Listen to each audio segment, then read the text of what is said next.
깊이 있게 뉴스 속으로 시사인이 만드는 정치 라이브 김은지의 뉴스인 9월 5일 방송 시작합니다. 안녕하세요. 저는 시사인 김은지 기자고요. 첫 번째 코너 바로 들어가겠습니다.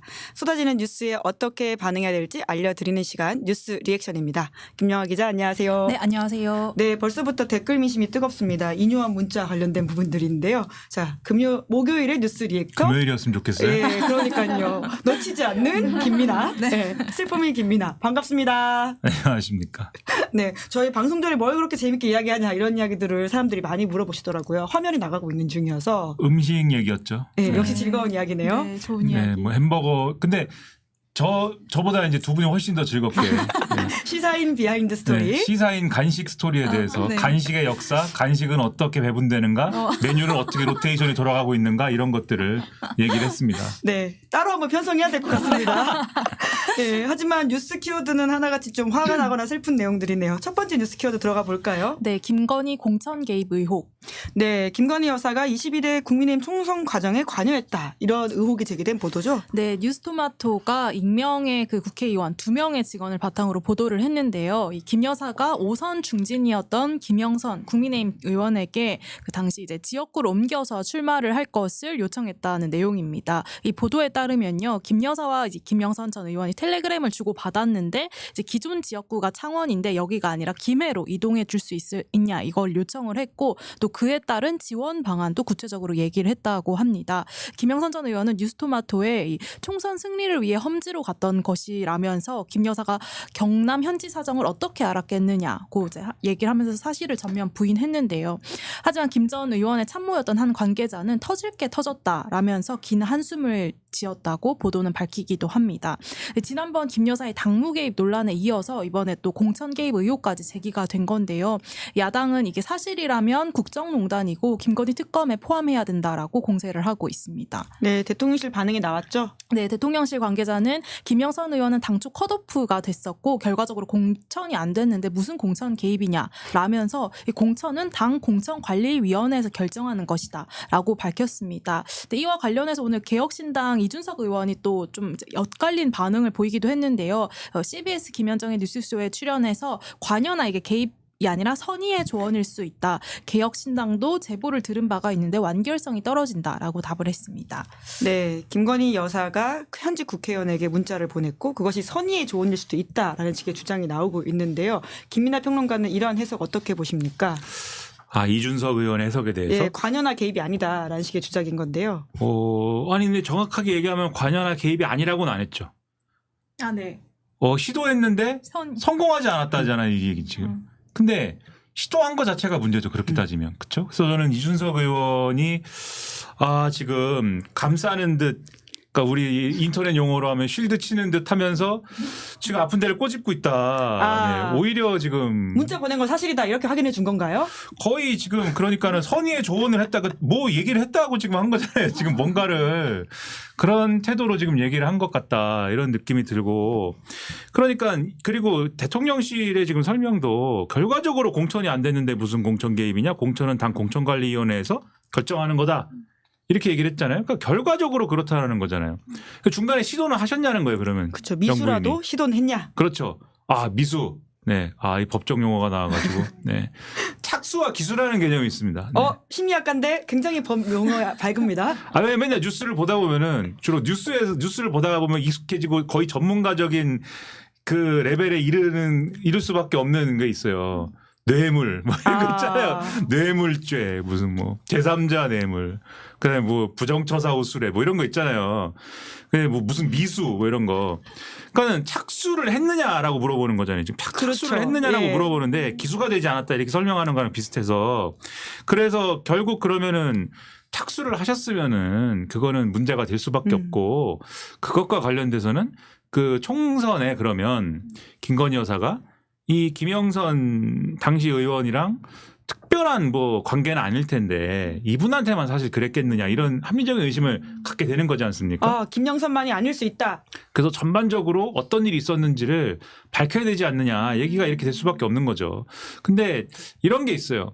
만약에 그러면은 이게 그러면 결과적으로 김건희 여사가 이렇게 좀 옮겨가지고 공천을 하는 게 필요하지 않을까라고 하는 의견을 가졌는데 대통령실이 설명하는 것처럼 결과적으로 왜 공천은 안 됐느냐라고 하는 것도 한번 생각해 볼 만한데 이거는 평론가의 이제 내피셜과 해석일 수밖에 없겠죠. 근데 공천은 당 공천관리위원회에서 결정하는 것이다. 대통령실 관계자가 이렇게 얘기했다는 거잖아요.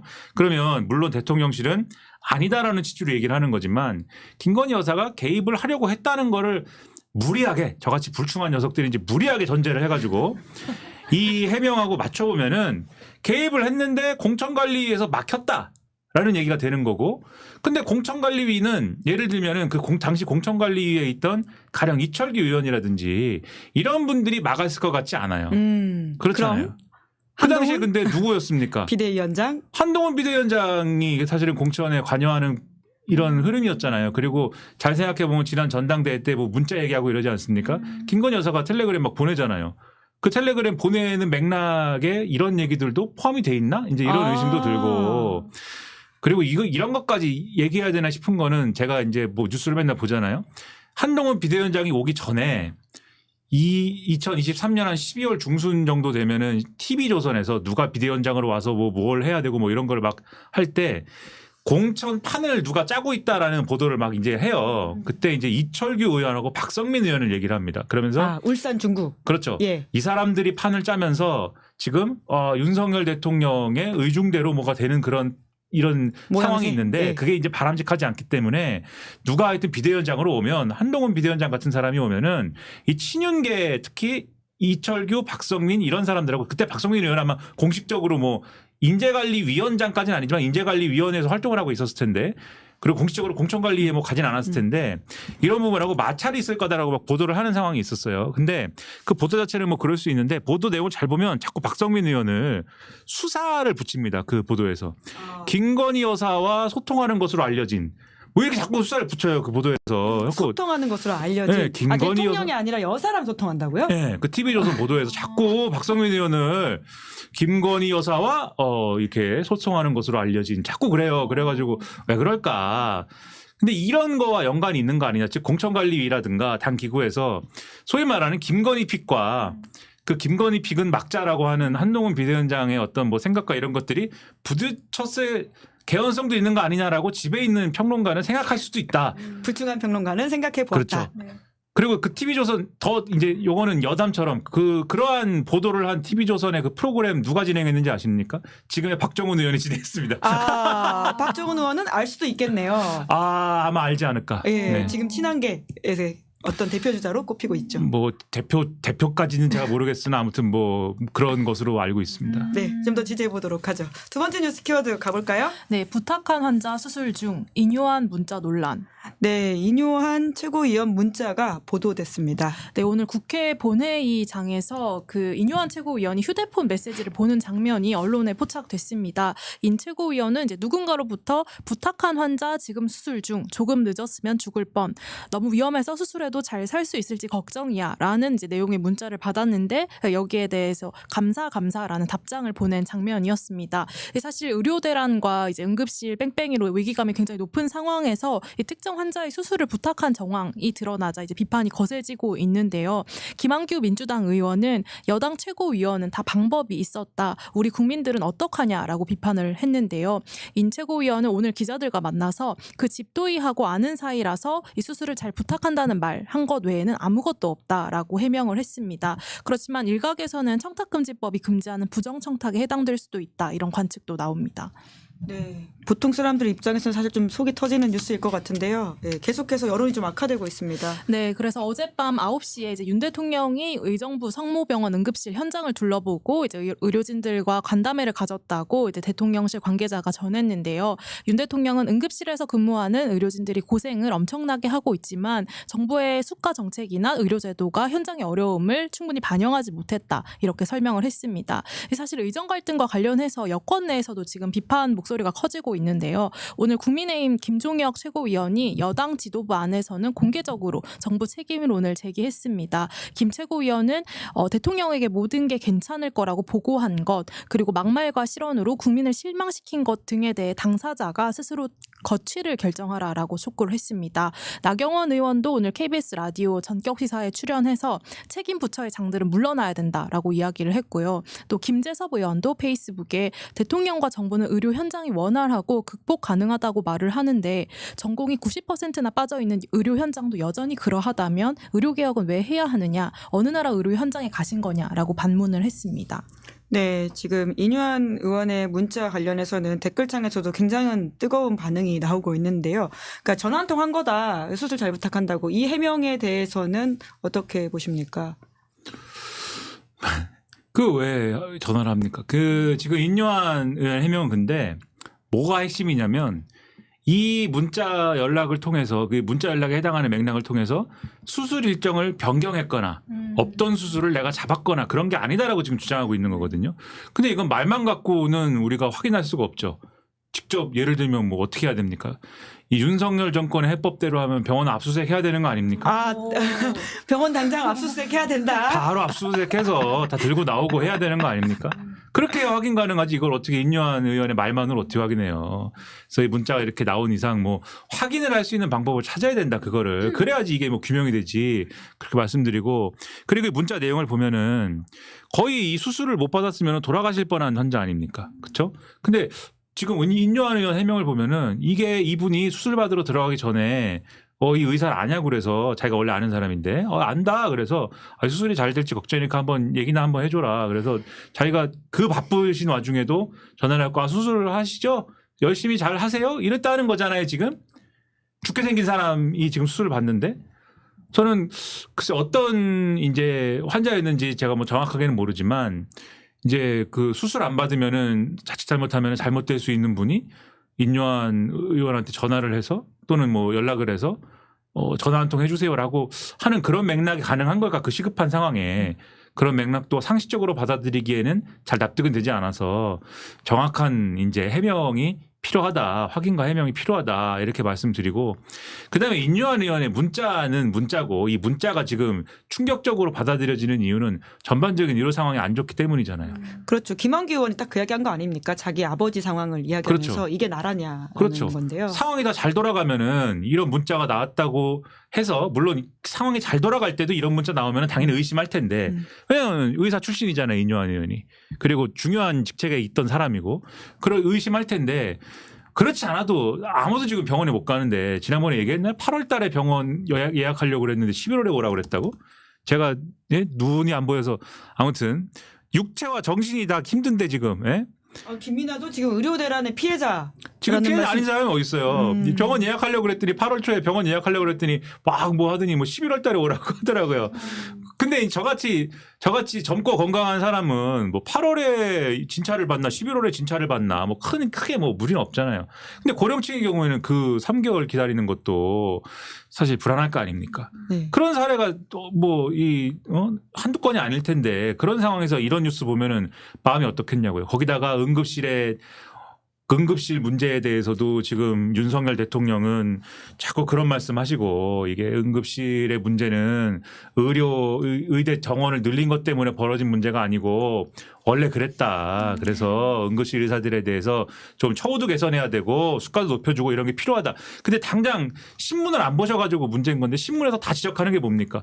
그것도 뭐 그런데 일단 뭐 전공의들이 다 없어진 것도 문제고 그리고 응급실에 있는 지금 의사들에 대한 처우 개선도 중요하지만 지금 문제는 이분들에 대한 처우를 개선해줘도 배우 의료 그러니까 이 사람들이 다 하는 거 아니잖아요. 응급실 의사들이 다 해결하는 거 아니잖아요. 결국 진찰해보고 확인해보고 그 선에서 할 수 있는 건 하지만 결국은 다른 과에다가 지금 이거 보셔야 돼요. 연락해가지고 넘겨줘야 되는데 그 다른 과에 의사가 없잖아요. 지금. 그러니까 그 상황에서 이제 해결할 수 있느냐도 지금 이게 얘기가 안 되는 거 아닙니까? 대통령 본인도 별다른 이제 성의 있는 해법을 얘기하지 않고 있고 여당의 천목회라고 있잖아요. 김재섭 의원이 김재섭 의원과 함께하는 이재영 위원장이 간사라고 그렇죠. 하더라고요. 김재섭 의원이 오늘 뭐라고 그랬냐면 토론을 하려고 그랬다는 거잖아요. 네, 박민수 천목회에서. 차관한테 모시고. 그렇죠. 박민수 차관하고 토론하려고 그랬는데 와갖고 자기가 발제한다고 그래놓고 지금 취소했다는 거 아닙니까? 박민수 차관. 그러니까는 지금 여당 내에서도 박민수 차관은 이 라디오 인터뷰 나와가지고 응급실에 오실 때 의식이 있는 분은 경증 환자이기 때문에 애초에 받을 수가 없다 이렇게 말씀하시는 분인데 전화할 수 있는 사람은 경증이다. 네. 네. 김종혁 그 전 현 지금 최고위원입니다. 네. 진영직. 예. 이제는 전직인지 현직인지 하도 잘리고 붕괴되고 이래가지고 김종혁 최고위원 같은 경우는 이분은 잘라야 된다 이렇게 얘기하는 상황 아니에요. 지금 김종혁 최고가 겨냥하는 사람은 박민수 아. 차관이라고 보시는 건가요? 아닌 건가요? 뭐. 책임 있는 사람한테 물러나라고 하는 건데요. 그래요? 그럼 누가 물러나야 됩니까? 대통령이 물러나야 됩니까, 그러면?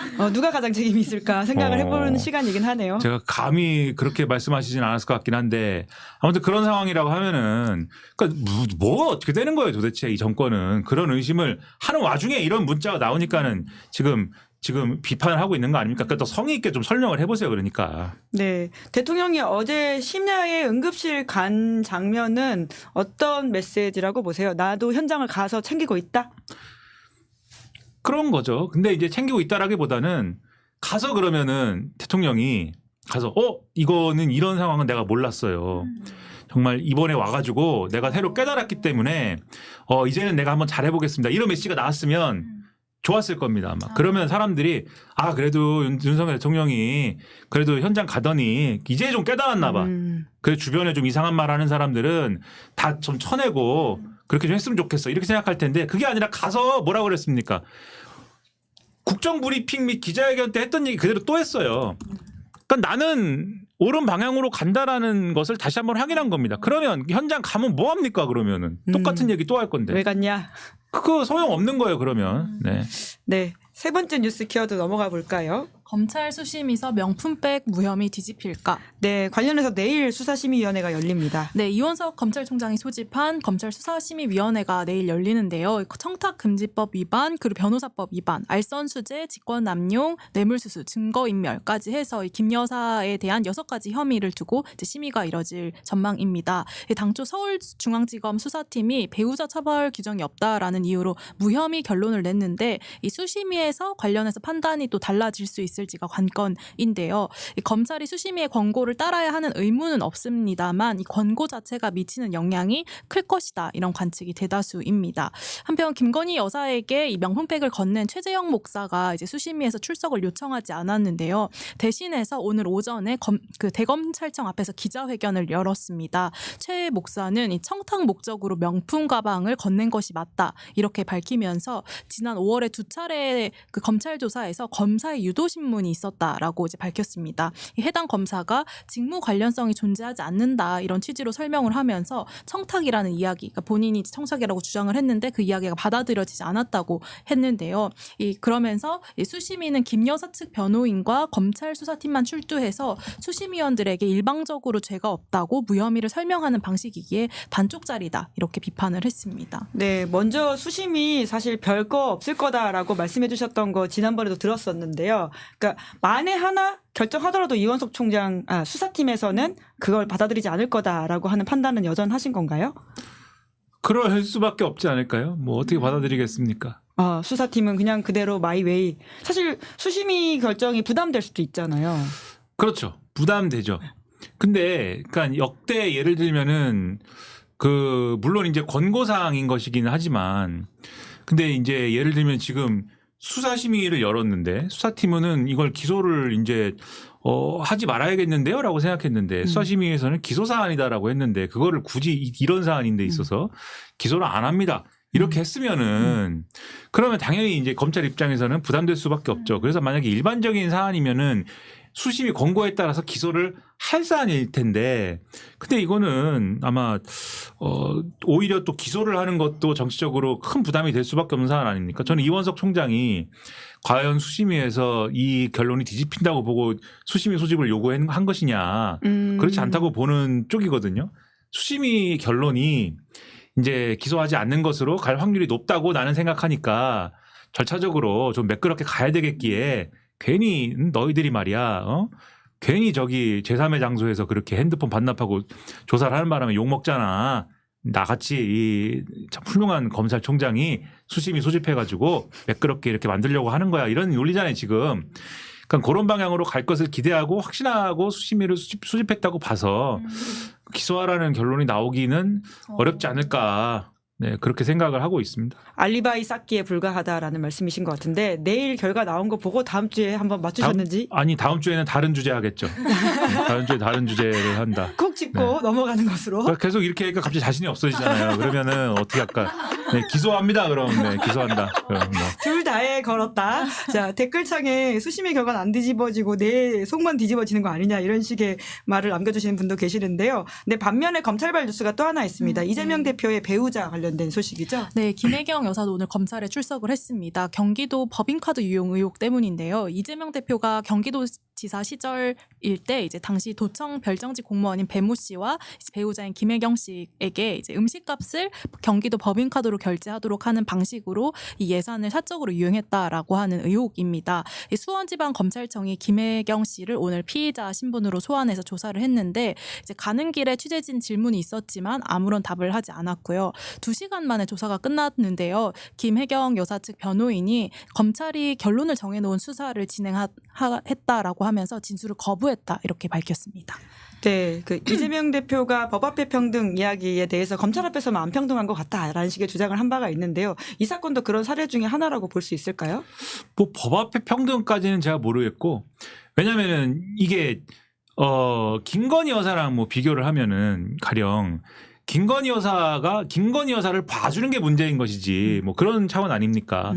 이게 예를 들면 조사를 받아야 될 건이 있다면 당연히 그 누구든지 간에 조사를 받아야 되는 거니까 이 건에 대해서 이제 법 앞에 평등을 여기다 포커스를 맞춰서 하는 거냐 그건 잘 모르겠는데 그런 효과는 있는 것 같아요. 지금 예를 들면 어쨌든 지금 말씀드린 것처럼 법인카드 유용 의혹이 있다고 하면 그게 액수가 얼마든지 간에 그리고 맥락이 뭐든지 간에 유용 의혹이 있다고 하면은 그것에 대해서 수사를 잘 받아야지 왜 이런저런 말을 하느냐. 국민들이 이렇게 생각할 수 있어요. 근데 제가 최근에 보면은 문재인 전 대통령 수사를 검찰이 진행하고 있지 않습니까? 이런 것들이 같이 진행이 되면서 오히려 민주당 입장에서는 할 말이 지금 많아지는 국면에 정치적으로는 법리적으로는 그 법리적인 얘기는 제외하더라도 예. 사법적 얘기는 제외하더라도 정치적으로는 굉장히 이제 전 정권 포함 그리고 민주당, 야당, 야권에 대한 수사를 검찰이 쫙 펼치고 있는 국면이다라고 얘기가 굉장히 좋은 조건이 형성된 거잖아요. 네. 그래서 오히려 이런 수사에 대해서 예를 들면 지금 그렇다는 얘기가 아니라 예를 들면 민주당 입장에서 이전과는 좀 더 비협조적인 스탠스를 취하더라도 검찰 수사에. 그렇죠. 예. 검찰 입장에서는 이 국민적인 여론이나 이런 것들이 전 정권 수사 또 야당 수사 크게 펼치는 것 같아라는 게 있으면은 그거에 대해서 또 이제 뭐 강력하게 무슨 얘기를 하기가 어려운 국면이 펼쳐지거든요. 그래서 저는 왜 그런 국면을 스스로 만들고 있느냐라는 의문이 들기도 해서 저는 지금 이게 논란이 있는 수사를 길게 가져가면 안 되는 건데 이 수사도 그렇고 김혜경 씨 수사도 그렇고 문재인 전 대통령 수사도 그렇고 지금 길게 논란이 있는 수사를 길게 가져가는 거잖아요. 뭐하러 그런 국면을 알아서 만들고 있는 건지 검찰 조직이 잘 이해가 안 됩니다. 그 조국 대표는 그런 해석을 하더라고요. 추석을 앞두고 밥상에다가 이 이슈를 올리고 김건희 여사 이슈를 덮으려고 한다라는 취지의 주장을 하던데 어떻게 그 주장은 보십니까? 누가 밥상에서 이 얘기를 한다고 쳐봐요. 그럼 당연히 앉아있던 사람이 김건희 여사는 할 거 아니에요. 그거 같이 연결돼서 나오는 건데 그게 덮어지겠습니까? 그러니까 저는 예를 들면 전 정권 수사, 야당 수사를 굳이 해야겠다는 판단이 있으면은 이 정권 초기에 힘을 실어서 확 해버렸어야 돼. 예를 들면은 그래야 그때는 아직까지 윤석열 대통령이 그러니까 인기가 지금 그때도 그렇게 뭐 아주 뭐 무슨 뭐 지지율이 막 80%까지 가는 인기는 아니었지만은 끼케야 이제 최대치가 이제 50%에 근접하는 정도였지만은 그래도 지금보다는 높죠. 그렇죠. 지금 23% 막 이러니까. 2배. 그러니까요. 그러니까 지금 근데 그때 막 했으면 지지층이 윤석열 대통령의 지지층이 그 반대편에 있는 사람들은 당연히 반발했겠지만 윤석열 대통령 지지층이 그래 이게 공정과 상식이지 뭐 이랬을지도 몰라요. 근데 지금은 제가 볼 때는 이렇게 해봐야 윤석열 대통령의 지지층조차도 사실 이걸 얘기하고 싶지 않을 거예요. 수석 밥상머리에서. 윤석열 대통령 지지층도 이야기 안 하고 싶어 할 것이다. 그렇죠. 이 얘기 해봐야 뭐합니까? 윤석열 대통령이 공정과 상식이 아니지 않아? 이 얘기를 결국 하게 될 것인데 무슨 얘기를 하고 싶을까? 오히려 윤석열 대통령과 보수정당의 지지층도 하면 한동훈 대표 얘기를 하게 되는 것이지 한동훈 대표 얘기를 하면서 김건희 여사 너무했어 이런 얘기 하는 거지 이거 전 정권 얘기하면서 뭐 이거 하겠습니까? 그러면 초창기에 정권 초에 왜 이렇게 그 수사를 못했다고 보세요? 그때 했었어야 되는 거면. 뭐 그거는 이원석 검찰총장 퇴임하면 여기다 앉혀놓고 한번 물어보죠. 근데 그거에 대해서는 그 당시는 법무부 장관이 예, 근데 한동훈 장관이긴 했죠. 뭐 한동훈 장관 근데 국민의힘 사람들이 주로 그런 주장을 하거든요. 이원석 총장이 질질 끌고 의지가 없어 자꾸 그런 주장하는데 지금 말씀하신 것처럼 뭐 장관이 한동훈 장관이기도 했고 다 제 얼굴에 침 뱉기고 수사가 진도가 안 나가는 이유가 법리적으로 있었겠죠. 아, 법리적으로 부족해서. 그렇죠. 뭐가 이렇게 클리어한 사건이면 뭘 질질 끌었겠습니까? 탁 치고 나갔겠지. 그러니까 저는 뭐 문재인 전 대통령에 대한 직접 뇌물죄를 적용하겠다라고 하는 지금의 흐름도 제가 뭐 법을 전공한 것도 아니지만 지금 굉장히 지금 깊게 네? 짚어주십니다. 법리적으로는 저게 쉽지 않을 것인데라는 생각을 갖고 있거든요. 쉽지 않으니까는 사실 이창수 검사라는 분이 그걸 맡기 전까지는 지지부진했던 거잖아요. 고발이 들어왔음에도 불구하고. 그런데 아무튼 그런 걸 볼 때는 이게 결국 정치적인 성격이 묻어가지고 막 굴러가는 형태의 사건인 것이지 뭐 법리적으로 클리어하지 않은 거여서 정치적인 걸 노리는 어떤 측면들이 커 보이지만 지금에 와서는 그게 윤석열 정권에 도움이 될 것 같지도 않다 그런 거예요. 네, 저희가 뒤에 김민석 의원이 좀 늦는다고 하셔가지고 뉴스 하나 더 해야 될 것 같은데 그래요? 시간 괜찮으신가요? 뭐 말을 하라고 하면은 뭐 말은 많이 할 수 있는데 시간 괜찮으신 거죠? 저희 그러면 시간은 뭐 모르겠어요. 뭐 시간이 어떨까? 예, 연금 이슈 원래 시간상 좀 생략하려고 했었는데 그것도 그럼 김영하 기자가 하나 네. 간단하게 해주시겠어요? 네, 윤석열 정부의 연금 개혁안이 나와서 또 이제 관심을 받고 있습니다. 보험료율을 13% 그리고 소득 대체율을 42%로 하는 방안인데요. 기존보다 4%포인트 더 내고 또 2%포인트 더 받는 안이라고 이제 정리가 되고 있습니다. 하지만 이제 야당은 이게 정부 재정의 부담을 경감하는 데만 몰두했다라고 비판을 하면서 이제 반대하는 입장을 내고 있는데요. 이제 관련해 가지고는 오늘 동아일보에서 사설이 이렇게 나왔는데 21대 국회안을 내차더니 갈등 불씨 투성인 정부 연금 개혁안이다라고 이제 이야기를 했습니다. 구조개혁을 이유로 21대 국회안 이제 그때 당시에 이제 연금 개혁과 관련해서 이슈가 나왔었는데 그때는 그걸 이제 걷어차더니 이제 구조개혁에는 손도 대지 못하고 효과가 미미한 모수 조정안만 내놓았다 이렇게 평가를 했습니다. 네, 댓글창에 김민아 필리버스터 방송 평석을 달라고 합니다. 몇 시간 가능하시죠? 네. 뭐 해봐야죠. 근데 확실한 자신감 있다. 아니 확실한 거는 뭐 얘기를 떠들어서 먹고 사는데 뭐 얘기를 하는 거가 뭐 그렇게 뭐 네, 본격 뭐 필버 방송. 아무 얘기나 하면 되는 거 아닙니까? 그 필리버스터라고 하면 그거 쉽지 않지 않나요? 네? 네. 아무 얘기나 하면 되는데요, 뭐. 오. 네. 필리버스터 능력자. 예, 연금 개혁 관련해서는 지난주에도 좀 말씀을 주셨고 좀 많이 관심을 가지시는 사안이신 것 같던데 이번에 나온 안은 좀 어떻게 평가하십니까? 관심은 별로 없어요. 네. 왜 그러세요? 연금 뭐 우리 세대의 문제. 네, 뭐 예. 별로 모르겠어요. 네, 국민연금은 뭐. 근데 이제 지난주에 이제 결국은 이 민주당 얘기도 민주당 논평 얘기도 하셨지만 그리고 시민단체들도 지적을 하고 있는 바지만 결과적으로는 더 내고 덜 받는 쪽으로 기울어지는 효과가 이제 지금 주렁주렁 달린 거다라고 말씀드렸지 않습니까? 지금 그런 측면들을 다들 지적을 하고 있는 거잖아요. 그래서 그런 말씀은 뭐 다시 리바이벌 안 해도 될 것 같고 지난주에 했잖아요. 그죠? 저는 오늘은 이게 순서가 웃기다라는 말씀 드리고 싶은데 분명히 지난 국회에서 13% 인상하는 거는 기준은 똑같고 지금 얘기하는 거랑 정부가 얘기하는 거랑 보험료율 13% 인상 똑같고 그다음에 민주당이 44%까지 어쨌든 얘기했고 그거에 대해서 44% 그러니까 소득 대체율에 대해서 그게 뭐 44%냐 43%냐 이거 좁히지 못해 가지고 합상이 안 되는 가운데 정부가 윤석열 정권의 대통령실과 정부가 그 모수개혁만 하면 뭐해 구조개혁을 해야지 구조개혁 논의해야 되니까 다음 국회로 미루지 이래가지고 그 1% 소득 대체율 1% 어떻게 하느냐가 모수개혁에 대한 합의가 안 이루어진 거잖아요. 그때 그렇게 된 거죠? 걷어찼죠. 예, 네. 예. 그렇게 된 건데 그 정부안이라고 나온 거에 그러면은 아까 민주당 논평도 말씀하셨는데 구조개혁이라는 거가 들어가야 되잖아요. 그러면 근데 그게 없어요. 구조개혁 얘기는 없고 이 자동 안정화 장치 그다음에 뭐 보험료를 인상하는 거에 대해서 세대별 차등화 이게 결국은 모수개혁에 플러스 뭐 덕지덕지 붙어있는 얘기잖아요. 보험료율 인상에 대해서 속도를 어떻게 할 것이냐. 그리고 이 보험료를 나중에 국민연금을 받을 때 그 받는 액수가 어떻게 조정될 수 있느냐. 요 얘기이기 때문에 결국 모수개혁 얘기거든요. 모수개혁 얘기잖아요. 결국. 그러면은 지난번 국회 논의는 왜 걷어찼습니까 그러면. 그때 왜 그랬냐? 그렇죠. 그리고 요 정도 얘기면은 국회 논의 과정에 정부안으로 내가지고 국회 논의 안에서 같이 논의했으면 되는 사안이거든요. 근데 논의가 다 끝나고 나서 총선 치르고 총선에서 뭐 이길 줄 알았는지는 모르겠으나 총선에서 아주 완벽하게 지고 또 진 다음에 그 다음에 이 얘기를 하고 이게 뭡니까? 이게 의지가 있는 거예요? 없는 거예요? 그래서 저는 이 순서도 대단히 괴이한 순서이다. 그래서 의지를 찾아볼 수 없으나 그러나 또 연금개혁은 뭐 해야 된다라는 당위는 또 있는 거 아니겠습니까? 그래서 의지를 찾아볼 수 없는 가운데 국회에서 그래도 그럼에도 불구하고 뭐 논의를 합리적인 방향으로 할 필요는 있다 이렇게 봅니다. 네, 본격 필버 방송은 다음으로 미루고 저희 그래요? 오늘은 여기 정도까지 해야 될 것 같습니다. 김민석 의원이 차가 막히는 과정에 막 도착하셨다고 하거든요. 네, 시간을 더 내주셔서 감사합니다. 김민하 평론가님 항상 감사드리고요. 댓글창에서도 필버의 달인 김민하 선생 가신다고 아쉬워하시는 분들이 계십니다. 뭐 일도 아니죠. 뭐 몇 분 하는 건. 오, 언제나 든든합니다. 감사합니다. 네, 감사합니다. 고맙습니다. 예, 저는 1부 마치기 전에 광고 안내하겠습니다. 인터넷